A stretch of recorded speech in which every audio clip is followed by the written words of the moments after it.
Olá, meus queridos, tudo bem? Hoje vamos estudar o santuário. Esse estudo, todos os cristãos, antes de qualquer estudo da Bíblia, com toda certeza esse deveria ser o primeiro, pois o santuário nos mostra o amor de Deus, o plano de salvação e como ele está no controle de tudo, desde o início, meio e fim. Então se inscreva aqui no canal e acompanhe toda a série Estudo do Santuário. Vou dividi-lo em algumas partes para que não fique muito extenso e você possa estar aí absorvendo todas as informações. Mas antes te convido a fazer uma breve oração. Querido Deus, nós queremos engrandecer, louvar e bendizer o teu santo nome e de Jesus Cristo.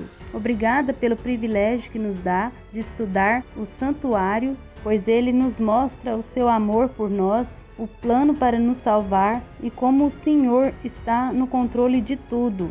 Pedimos, Senhor, a tua presença, o seu Espírito Santo, o mesmo que inspirou os homens a escrever a tua palavra, que ele possa nos ajudar a compreender esse estudo que iremos fazer sobre o santuário. Este é o nosso desejo de coração e já te agradecemos por recebê-lo, porque te pedimos em nome de Jesus. Amém. Então vejam o santuário terrestre. Deus no início habitava junto com Adão e Eva, falava com eles pessoalmente. Por causa do pecado que Adão e Eva cometeram, isso separou o homem de Deus. O pecado é como uma parede entre o homem e Deus, como vocês veem aí no texto de Isaías 59, versículo 2. Então, Deus mandou Moisés fazer um santuário para poder habitar entre seu povo. Está aí em Êxodo 25, verso 8. Deus, por amor a seus filhos, projeta um plano para salvar seu povo e estar junto com eles na medida do possível. Não como no Éden, como com Adão e Eva, mas de um jeito muito admirável. Deus então mostra a Moisés o modelo do santuário. Este santuário, na verdade, seria uma cópia, uma sombra do santuário celestial, um exemplo do que há lá no céu. Como está aí em Hebreus, capítulo 8, verso 5, este santuário terrestre era uma cópia do santuário celestial, não feito por mãos de homens, mas por Deus. João vê abrir no céu o templo de Deus e a arca da sua aliança foi vista. Aí em Apocalipse 11, 19, também Apocalipse capítulo 1, versículo 12 ao 18, vê Jesus entre o castiçal e o altar de incenso. Esta é a visão do santuário celestial que João vê, mas hoje vamos estudar sobre o santuário terrestre, que é muito importante, pois ele é uma cópia, um modelo do verdadeiro santuário de Deus lá no céu.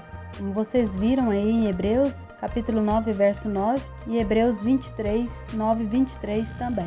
Você gostaria de saber como é o santuário de Deus lá no céu? Onde ele habita com Jesus? Então vamos conhecer a cópia dele. Abra, se você puder, em Êxodo 25, verso 1 ao 7. Aí você vai ver que Deus dá aqui, nessa passagem, uma lista de materiais para fazer o santuário. Lá em Hebreus, capítulo 9, do verso 1 ao 5, mostra como eram os objetos no santuário. No verso 6 e 7, mostra os serviços que eram realizados lá. Neste desenho, vocês veem a planta do santuário e o que havia no santuário. Primeiro, havia um altar, que é o símbolo da cruz. Logo depois havia uma pia, simbolizando o batismo. No lugar santo, o primeiro compartimento, havia a mesa com pães, 12 pães. Também tinha um altar de incenso e um candelabro. O candelabro havia a luz, simbolizando a palavra de Deus. Também Jesus, quando Jesus diz, eu sou a luz do mundo.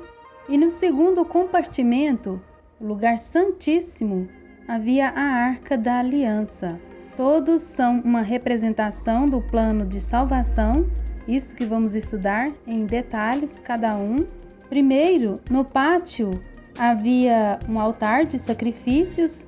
Cada pessoa, cada pecador trazia um cordeirinho sem mácula e sem defeito, como está lá em Levítico, capítulo 22, do verso 18 ao 20. Depois vocês leiam aí, para simbolizar o sacrifício de Cristo. E ali os pecadores confessavam seus pecados sobre a cabeça do animal, do cordeirinho. Depois disso, tinha que matá-lo, degolando-o com uma faca, e assim transferia seus pecados ao cordeiro. Lá em Romanos 6, 23, depois vocês leiam essa passagem, o sacerdote pegava uma bacia de prata e coletava um pouco de sangue do cordeirinho, o resto da carne era queimada. E então o sacerdote se banhava na pia antes de entrar com a bacia de sangue no santuário. O primeiro compartimento, o lugar santo, se encontrava a mesa de pães, o castiçal e o altar de incenso, certo? Quando o sacerdote entrava com a bacia de sangue no primeiro compartimento do santuário, com a bacia de sangue, respingava o sangue 7 vezes no altar de incenso, perto da segunda cortina. Então, os pecados do povo individuais eram transferidos simbolicamente para o santuário, como está descrito lá em Levítico, capítulo 4, o versículo 2 ao 7. O segundo compartimento, o lugar santíssimo. No lugar santíssimo ficava a arca da aliança, o maná e a vara de Arão. Dentro da arca estavam os 10 mandamentos recebidos no Monte Sinai, e então uma luz sobrenatural irradiava sobre a arca, demonstrando a presença de Deus. O sumo sacerdote só entrava no lugar santíssimo uma vez por ano. Então, para que servia tudo isso? Qual era o objetivo, o plano de salvação de Deus para seu povo? Então vejamos, antes do pecado, Deus se comunicava face a face com o homem. Quando Adão e Eva comeram o fruto proibido, em seguida eles ficaram com vergonha e se esconderam-se de Deus. Então eles fizeram túnicas de figueira, recurso humano, tampar o pecado, que não adiantava nada, pois quando se viravam, via tudo, era impossível para o humano tampar o seu pecado. Então Deus, quando viu isso, pegou um cordeiro, tirou a pele dele e fez uma roupa para Adão e Eva para tampar o pecado deles. Lá em Gênesis capítulo 3, verso 21, a pele de cordeiro simbolizava Jesus, o Cordeiro de Deus que tira o pecado do mundo. Desde o princípio, a salvação sempre foi pela graça. Antes, as pessoas olhavam para o futuro e tinham para ter fé que Jesus viria e morreria para salvar a humanidade, o Cordeiro de Deus. Hoje é diferente. Hoje as pessoas olham para o passado e têm que ter fé em Jesus, que veio e morreu por nós, pagando nossa dívida pelo pecado. Ou seja, no Antigo Testamento, o povo de Deus deveria olhar para o futuro, aguardando Jesus vir e morrer para salvar a humanidade. E hoje, no Novo Testamento, olhamos para o passado e temos que ter fé que Jesus morreu por nós, pagando a nossa dívida. Muitos hoje pensam que antes de Jesus vir e morrer por nós, as pessoas eram salvas por obedecerem à lei, e hoje somos salvos pela graça, pela fé em Jesus. Mas desde o princípio, como vocês podem ver, as pessoas eram salvas pela fé em Jesus Cristo. Sempre foi pela graça de nosso Senhor Jesus, desde Adão e Eva. Primeiro, quando Deus fez uma roupa de pele de cordeiro para Adão e Eva tamparem seu pecado simbolicamente, como está em Gênesis capítulo 3, verso 21. Segundo, Quando Abel ofereceu o sacrifício dos primogênitos das suas ovelhas para o Senhor, está lá em Gênesis capítulo 4, versículo 4. E terceiro, quando o povo de Israel sacrificava um cordeiro sem defeito e transferia seus pecados para o animal e o degolava. Então Deus manda Moisés fazer um santuário terrestre para que as pessoas pudessem ter fé em Cristo que viria. O santuário terrestre era uma parábola, uma sombra do que iria acontecer lá no futuro, como está aí em Hebreus capítulo 10, verso 1. Eu não estou lendo todos os textos para não ficar o vídeo muito extenso, mas vocês podem pausar o vídeo e ler aí na sua Bíblia, que é muito importante para você comprovar na palavra de Deus. Como vocês veem, tudo apontava e simbolizava a Jesus. Os objetos do santuário também simbolizavam a Jesus, o Cordeiro de Deus que viria morrer na cruz para salvar a humanidade. Então, cada objeto tinha um significado. Vamos começar pelo altar de sacrifício, o símbolo da cruz de Jesus, que seria morto, o cordeiro sem defeito, que simbolizava a Jesus, está lá em João capítulo 1, versículo 29, e também em Êxodo 29, 25. Por favor, leia aí depois. Jesus era o único que verdadeiramente poderia pagar os nossos pecados com o seu sangue, como está em Hebreus, capítulo 10, o versículo 4 e 10, do versículo 4 até o 10. A pia era uma bacia cheia de água, símbolo de purificação, onde sua água era lavados os pecados, na forma de sangue, que os sacerdotes lavavam suas mãos, que estavam sujas de sangue. Jesus que nos lava e purifica dos pecados, João 4,14. A mesa dos pães no lugar santo, com 12 pães asmos empilhados em 2 colunas de 6 à mesa. Simbolizava o alimento espiritual da sua palavra, símbolo também de Jesus, que se referiu a ele mesmo como sendo o pão da vida. João 6,35, eu sou o pão da vida.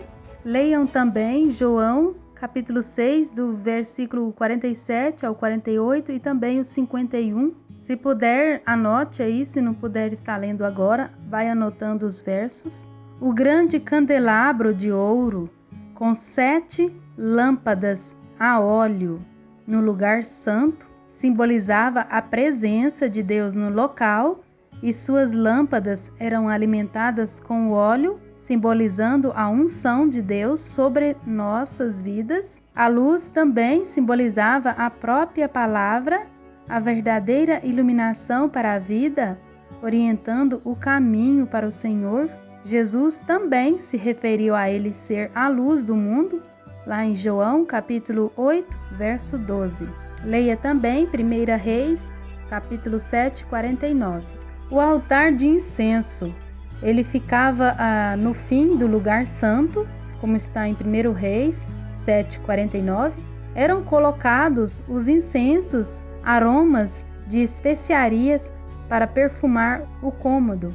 Este simbolizava as súplicas que novamente nos levam à figura do obreiro agradável que sobe aos céus em direção aos céus, em direção ao Senhor, como está lá em Apocalipse capítulo 8, versículo 3 ao 4. Vocês podem ver, ali os sacerdotes dirigiam suas súplicas e a de seus fiéis, já que eram como intermediários entre o povo e Deus.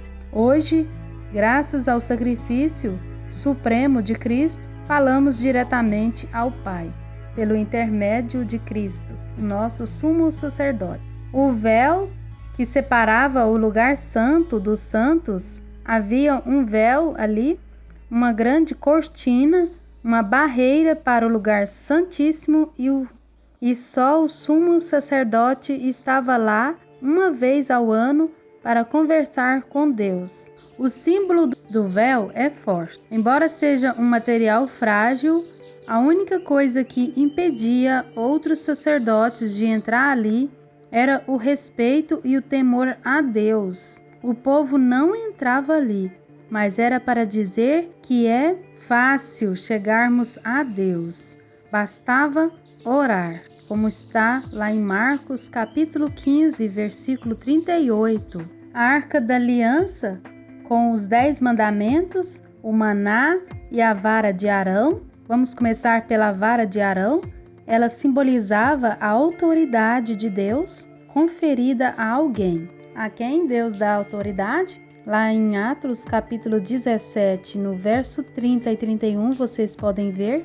E também, segundo Timóteo, capítulo 4, versículos 7 e 8, deixa claro que o Senhor passa a autoridade ao Senhor justo, juiz, nosso Jesus Cristo. Então, a vara de Arão representa a autoridade que Jesus teria para julgar o seu povo.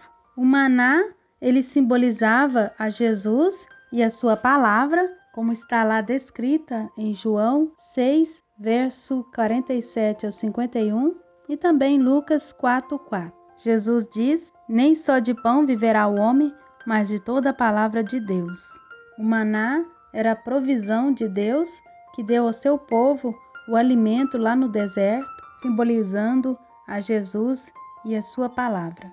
Os 10 mandamentos que Moisés lavrara, orientado por Deus, a palavra, assim como Deus falou através de Moisés, a sua vontade, Jesus também disse que tudo o que ele dá testemunho e fala vem não dele, mas do Pai. João 5:30. Jesus será nosso juiz, que julgará pela lei de Deus, como está em Tiago 2:10 ao verso 12.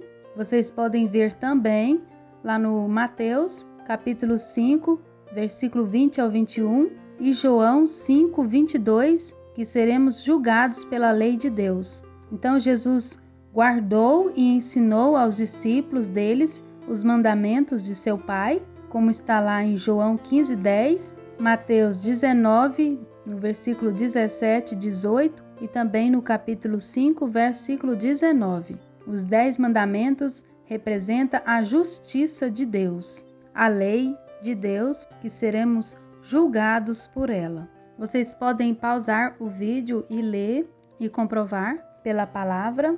Bom, esse estudo foi bem superficial sobre o santuário ainda, mas de tudo o que eu falei aqui, foi uma representação bem básica do santuário, mas ainda existe um significado, uma representação ainda mais profunda que veremos nos próximos estudos. Vamos fazer uma recapitulação do que foi dito até agora. Primeiro, tudo, desde o início, apontava para Jesus, sendo a salvação da humanidade. A roupa que Deus fez com a pele do cordeiro, a oferta que Abel deu ao Senhor, um primogênito de suas ovelhas, os sacrifícios do povo de Israel, quando levavam ao santuário um cordeiro e confessava seus pecados, transferindo seus pecados ao animal, e depois degolava o animal, matando o animal inocente, sem defeito e sem ter culpa, porque o salário do pecado é a morte, como está lá em Romanos capítulo 6, versículo 23. Os objetos do santuário também representavam simbolicamente a Jesus. O altar simbolizava a cruz que Jesus seria morto. A pia, os sacerdotes se lavavam com a água dela, do sangue do sacrifício, simbolizando a Jesus que nos lavam com seu sangue os nossos pecados. A mesa com os 12 pães, Jesus, o pão da vida. O castiçal com as 7 lâmpadas, Jesus, a luz do mundo. O altar de incenso simbolizava as orações dos santos a Deus, que para ele é como um perfume que sobe até o céu. A intercessão de Jesus por nós, Vimos a vara de Arão, a autoridade de Deus que ele dá a quem ele quer. Deus deu a Jesus o direito de julgar, já que Jesus comprou com seu sangue a humanidade. O maná, representando Jesus, o pão da vida, e a palavra de Deus, porque ninguém viverá só de pão, mas de toda a palavra. As tábuas da lei, os 10 mandamentos, a justiça de Deus, o qual seremos julgados por Jesus, nosso juiz, e que tanto observou e também ensinou aos seus discípulos. O sumo sacerdote representava a Jesus, porque hoje nosso sumo sacerdote é Jesus, como está escrito em Hebreus, capítulo 6, versículo 19 e 20. Então veja que tudo no santuário era como uma ilustração do que ia acontecer no futuro. Deus faz um desenho do plano da sua salvação para que nós, filhos de Deus, possamos compreender de maneira simbólica, simples de entender, porém só entende quem estuda e quem busca. Então, parabéns para você que está aqui conosco estudando o estudo do santuário, o mais importante. Com esse estudo, vamos aprender o início e o meio e o fim deste mundo do pecado, o plano de salvação para a humanidade. Tudo o que nós vimos até agora é fantástico, a representação do santuário, mas vamos ver com mais profundidade esses símbolos, essa representação da salvação. No próximo estudo, veremos os ataques de Satanás no santuário de Deus, no plano de salvação, como ele ataca a nós para não permitir que cheguemos até a salvação de Cristo Jesus. Então não deixe de ver o próximo estudo, a segunda parte, é muito importante para a sua salvação, que você possa compreender e ver como o inimigo ataca para que você não alcance a salvação. Não se esqueça de se inscrever aqui no canal e ativar o sininho para você receber as notificações dos novos vídeos. Deixe aí nos comentários qualquer dúvida. Se você deseja participar do grupo no WhatsApp, eu vou deixar aí na descrição do vídeo o link e o convite. Também vou deixar nos comentários para que você possa ter acesso. Não esqueça de deixar o seu like. É importante, pois que o vídeo foi útil para você e a gente possa dar continuidade ao nosso trabalho de evangelizar e levar a palavra de Deus que salva. Um forte abraço, até o próximo vídeo.